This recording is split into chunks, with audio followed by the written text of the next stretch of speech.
The ceremony was beautiful. The vows, heartfelt. The reception? Almost perfect. Almost, because my mother, in all her infinite wisdom, had decided to invite the one person who could turn my happiest day into a disaster. My estranged younger sister, Monica. And she did exactly that. 4 days ago, I married the love of my life, Aaron, after 7 years together.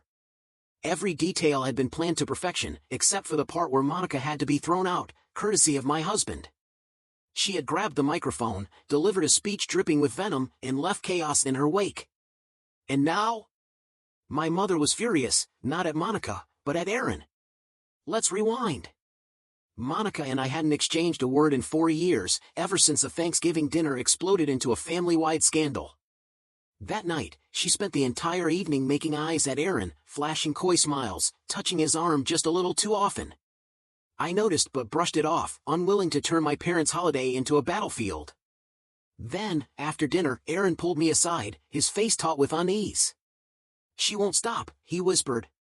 "It's making me uncomfortable." That was it. My restraint snapped. I stormed into the living room, where the whole family sat basking in post-dinner comfort, and confronted her. The air turned razor-sharp as she feigned innocence, claiming Aaron would have spoken up if he truly had a problem. But that was the thing, he had spoken up. To me. Because he wasn't one for direct confrontation. Then she said it. The words that sent a chill down my spine. Aaron deserves better. That's why I was flirting with him. So he knows he doesn't have to settle. A silence fell over the room. My father, the only one who saw reason, shut it down before it escalated further. But Monica? She stormed out, and that was the last time I saw her. Truthfully, it was a relief. We had never been close. Since childhood, she had clawed for every ounce of attention, twisted every interaction into a contest she had to win. Even though I was older, she painted me as the lesser one, less capable, less worthy. She had already secured our mother's favoritism, but that wasn't enough. She needed our father's too. By the time we reached high school, we barely spoke. Holidays were a game of avoidance, until Thanksgiving changed the rules. After that, I made a choice. If Monica was going to be somewhere, I wouldn't be. My father respected my boundary. My mother? She refused to accept it. She believed in forced reconciliation, no matter how much discomfort it caused. So, am I really surprised she invited Monica to my wedding behind my back? Not at all. But that didn't stop the shock from hitting when I saw my sister's familiar, unwelcome face among the guests. The moment the ceremony ended, I confronted my mother. "Why is she here?" "Oh, Monica suggested it," she replied, as if that made it better. "She heard you were getting married and thought it was time to patch things up." I agreed. Your sisters, after all. I bit back my frustration. "She needs to leave." My mother scoffed. "Nothing bad will happen. Stop overreacting." She could not have been more wrong. As we argued, Monica seized her opportunity.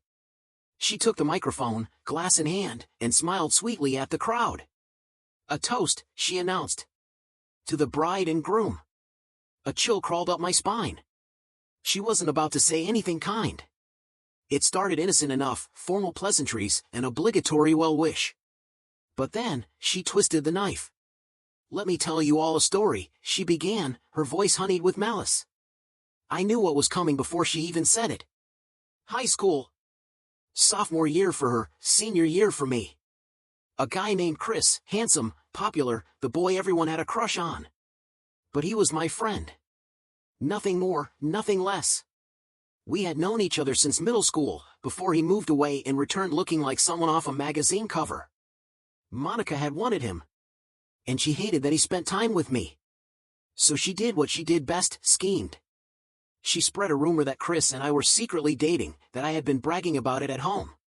Chris and I knew the truth. We also knew the rumor's source. So we flipped the script. If Monica wanted drama, we'd give her a show. Hand-holding in the hallways, whispered secrets in passing, a shared smirk whenever she glared at us. The jealousy burned in her eyes, and we basked in it. But high school is cruel, and rumors have a way of twisting back on their creator. Soon, Monica was the one being mocked, for lying, for trying to stir up something that wasn't real. One day, when a group of kids taunted her in the cafeteria, she snapped. She stormed up to me, her face a storm cloud of fury. But before she could launch her tirade, Chris stepped between us. "You don't get to play the victim," he told her, voice sharp enough to cut. "You started this mess. You're the jealous one. The insecure one. And now you're mad it backfired?" She exploded. The words she hurled at him were vile, dripping with anger so toxic that even Chris, who had never backed down from anyone, walked away. Now, standing at my wedding, Monica dredged up that old humiliation, twisting it into a narrative where she was the wrong party. The room sat in stunned silence. Some guests exchanged uneasy glances. Others looked at me, gauging my reaction. But before I could respond, Aaron did. He rose from his seat, his voice calm but commanding. "You need to leave." Monica smirked, like she had won something. But when Aaron gestured for security, her confidence cracked.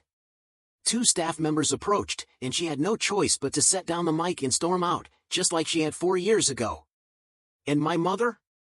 She wasn't furious at Monica. No. She was furious at Aaron. Because in her mind, he was the problem.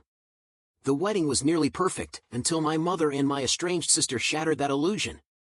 I, 27F, married Aaron, 27M, 4 days ago, celebrating 7 years together. The ceremony, the reception, the love in the air, it was everything I had dreamed of. But then my mother, 52F, blindsided me. Without my consent, she invited Monica, my 25-year-old sister, a woman I hadn't spoken to in almost 4 years. Why? Because Monica made it impossible. She had always been competitive, always trying to outshine me, even in childhood. And the last time I saw her, Thanksgiving, 4 years ago, she crossed the line. She flirted with Aaron all evening, laughing a little too hard at his jokes, touching his arm as she spoke. I tried to ignore it. I didn't want to ruin my parents' holiday. But after dinner, Aaron pulled me aside, visibly uncomfortable, and admitted that Monica had been hitting on him all night. That was it. I lost my patience and confronted her in front of everyone. She didn't deny it. Instead, she smirked and said that if Aaron had a problem with it, he would have told her himself. But Aaron isn't the confrontational type, he told me because he trusted me to handle it. And then Monica threw the ultimate insult. She claimed Aaron deserved better than me. That she was just showing him what he was missing. That night, my father had to step in and tell her to stop.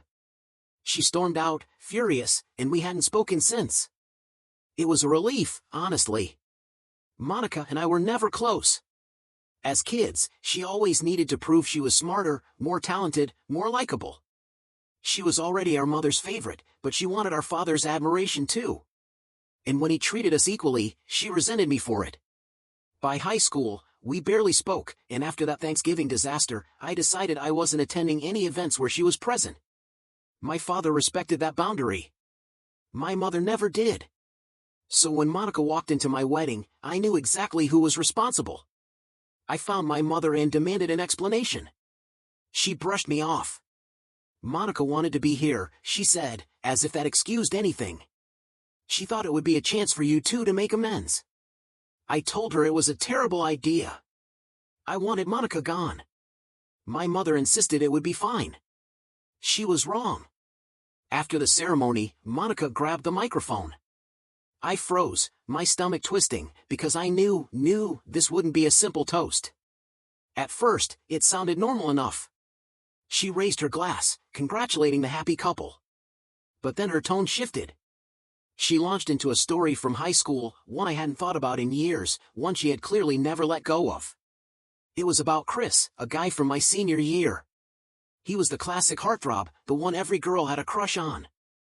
But he and I were just friends, nothing more. Monica, though, had been obsessed with him. And when she saw how close Chris and I were, she couldn't handle it. So she did what she always did. She schemed. She spread a rumor that Chris and I were secretly dating and that I had been bragging about it at home. It wasn't true, and Chris and I both knew it. So we decided to play along, to hold hands in the hallways, to make it look real, just to mess with her. And it worked. The rumor backfired, and Monica became the laughingstock of the school. One day, she snapped. In the middle of the cafeteria, she confronted me, screaming in front of everyone. Chris shut her down instantly, calling her out for being jealous and insecure. But she wouldn't stop. She hurled insults, cursed at him until even he walked away, disgusted. I'd had enough. I told her to shut up. She didn't. So I slapped her. Not my proudest moment, but I was done being her punching bag. We both got in trouble, but Monica bore the bigger shame. For the next 2 years, she was known as the girl who got humiliated by the hottest guy in school and slapped by her older sister in front of everyone. Now, standing there at my wedding, she twisted the story. She painted herself as the victim, claiming I ruined her high school years, destroyed her relationship with our father, turned everyone against her. But she conveniently left out why our father barely spoke to her anymore. Aaron had enough. He rose from his chair, marched toward her, and yanked the mic from her hands. Then, without a word, he grabbed her by the arm and pulled her toward the exit. My mother tried to intervene. My bridesmaids blocked the way. Chaos erupted near the door as Monica fought back, my mother shouting, my friends forcing them out. I stood frozen, unable to believe this was happening. On my wedding day. Finally, Monica and my mother were gone. I turned and walked straight to the restroom, locking myself inside. I didn't come out until Aaron found me, his voice gentle as he reassured me that none of our guests would blame me for this. That Monica and my mother had humiliated only themselves. I didn't feel better, but I knew he was right. So I took a deep breath, wiped my tears, and walked back out. I smiled, I danced, I pretended none of it had happened. I wasn't going to let them ruin any more of my night. After the wedding, my father apologized. He promised he'd speak to my mother, but I told him not to bother. I didn't care about an apology. It wouldn't change anything. Then, a few days later, my mother called. For a brief, foolish second, I thought she might apologize. Instead, she told me to leave my husband. According to her, Aaron was dangerous. He had laid hands on Monica. And if he could do that to her, he wouldn't hesitate to do it to me. I couldn't believe what I was hearing. Monica had humiliated me, embarrassed my family, and turned my wedding into a spectacle. Aaron had simply made sure she couldn't do any more damage. And now my mother wanted me to annul my marriage over it. I laughed bitterly. You should be grateful I didn't slap her like I did back in high school. That set her off. She started screaming that Aaron and I were both violent, that we needed therapy, that Monica could sue Aaron if she wanted to. But, of course, out of the goodness of her heart, she wouldn't. She demanded that we apologize. I don't owe Monica anything. But after thinking about it, Aaron and I agreed that maybe, just maybe, he had gone too far in physically dragging her away. So he wrote an apology letter, one that made it clear he was sorry only for that and nothing else. My mother, of course, wants more. She wants me to apologize for how Monica was treated. She hasn't apologized to me. She never will. And I don't expect her to. I'm done. Once Aaron sends that letter, I'm blocking her number. She will never understand my side. She has chosen Monica time and time again, and I will never make the mistake of thinking she'll choose me. Let her have her favorite. I have my husband, my father, and the people who actually care about me. That's enough. She built her reputation on being untouchable, charming when it suited her, and ruthless when it didn't. Now, her carefully constructed image was crumbling, and there was nothing she could do to stop it. The reaction was immediate. Old classmates, mutual friends, even distant relatives, everyone had something to say. Some expressed shock, others amusement, and a handful defended her, claiming that people change. But most just relished the downfall of someone who had spent years acting superior. Monica had been the kind of person who made sure everyone knew they were beneath her. Now, those same people were watching her get dragged through the mud, and they weren't about to step in and save her. It wasn't long before Monica lost it. She blew up my phone with texts and voice messages, each one more frantic than the last. She cursed me out, threatened me, then tried guilt-tripping me. She even attempted to play the victim, saying I had no right to ruin her life over something as small as a wedding speech. Small? She really had the audacity to call what she did small? Then came my mother. Predictably, she was furious. She accused me of being heartless, of taking things too far, of humiliating my own family. As if Monica hadn't done the exact same thing to me, twice. Only difference was, I didn't lie about any of it. My mother demanded I take the post down, insisting that it was cruel and unnecessary. But I told her the same thing she told me when Monica's post went up: it's just petty. It means nothing. People probably haven't even read it. And just like that, the conversation shifted. My mother realized she had no control over me anymore. She couldn't guilt me into submission or convince me that Monica was some innocent victim. She had always seen Monica as perfect, and me as the one who needed to be better. But I was done with that game. By the time Monica finally deleted her post, the damage was already done. People had seen it. They had talked about it. And now, they knew the truth about her. Did I feel guilty? No. Not even a little. I had spent years keeping my mouth shut, taking the high road, letting her get away with things she never should have. But this time, she wanted a war, and she got one. Turning off my phone was the best decision I had made in a while. For the first time in ages, there was silence, no buzzing notifications, no guilt-tripping texts, no demands for apologies. Just me, Aaron, and the quiet hum of the world outside. We took a long walk, breathing in the crisp air, trying to shake off the toxicity of the past few days. When we got home, we threw ourselves into packing for our honeymoon, focusing on something that actually mattered. By the time I finally turned my phone back on, it was nearly midnight, and instantly, I regretted it. The screen lit up with an avalanche of missed calls, messages, and notifications, as if the entire world had something to say. Predictably, my mother was the loudest of them all. She went on and on about how I had crossed the line by exposing Monica's affair, claiming that Monica deeply regretted it, that she was in tears, devastated. As if I was supposed to feel guilty. As if she hadn't done everything in her power to ruin my life. I didn't reply. Instead, I scrolled through the comments on my post. They were overwhelmingly in my favor. People from high school, family members, even distant acquaintances, everyone was calling Monica out, finally seeing her for what she was. For the first time in my life, I felt truly vindicated. Now, 2 weeks have passed. I finally took the post down yesterday, not out of guilt, but because it had served its purpose. Monica had been exposed, and I had nothing left to prove. A few days after I posted it, I blocked both her and my mother.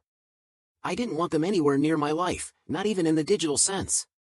They had spent years proving to me that they didn't deserve my kindness, my patience, or my presence. The one person who did deserve my time. My dad. Unlike my mother, he had been firmly in my corner through all of this. In fact, he recently confided something that shocked me: he was considering divorce. After all these years, he was just done with my mother's irrational behavior, her obsession with Monica, and her constant attempts to pit us against each other. And the final straw? She had actually tried to convince him to disinherit me.